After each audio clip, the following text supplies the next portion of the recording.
পর্যটন দপ্তরের মন্ত্রী সুশান্ত চৌধুরীর হাত ধরে ভাঙমুন ফুটবল মাঠে অনুষ্ঠিত হলো পর্যটন প্রচার উৎসব। মন্ত্রী বলেন, জম্পুই হিলে পর্যটন শিল্পকে দেশ বিদেশের পর্যটকদের কাছে আরও আকর্ষণীয় করে তোলার জন্য রাজ্য পর্যটন দপ্তর পরিকল্পনা নিচ্ছে। এখানে রয়েছে ব্যাটলিং শিবের মতো উচ্চতম পর্বত শৃঙ্গ। পর্যটনের জন্য অনুকূল পরিবেশ রয়েছে এখানে, তবে জায়গাটি অবহেলিত।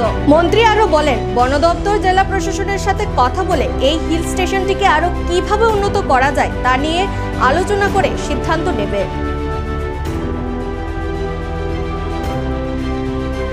কি বলবেন এই ব্যাপারটা নিয়ে? আজকে আমরা আছি, আপনারা জানেন যে প্রমোফেস্টকে কেন্দ্র করে গতকাল আমাদের ভাঙমুনে ঐতিহাসিক কর্মসূচি হয়েছে জম্পুই হিলে। আমরা এখান থেকে আজকে দ্বিতীয় দিনে সফরে আমাদের ত্রিপুরা রাজ্যের সব থেকে যে হাইয়েস্ট পিক সেটা হচ্ছে ব্যাটলিং শিপ ফুলডংসাই, সেই জায়গায় আমরা দাঁড়িয়ে আছি। এবং এখান থেকে আপনার সারা মিজোরাম এবং আমাদের নর্থ ডিস্ট্রিক্টের বিভিন্ন জায়গা এখান থেকে পরিষ্কার দেখা যায়। এবং সেই জায়গা এটা একটা উৎকৃষ্ট ট্যুরিস্ট ডেস্টিনেশন।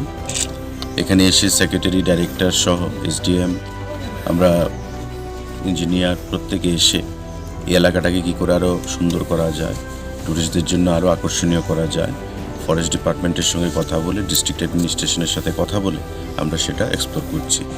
তো এটা এমনিতেই যা জানলাম যে পর্যটকরা এখানে প্রচুর পরিমাণে আসে, পিকনিক পার্টিরাও সিজনে এখানে প্রচুর আসে, কিন্তু এটাকে আরেকটু রিনোভেট করতে হবে এবং আরও ডেভেলপ করতে হবে।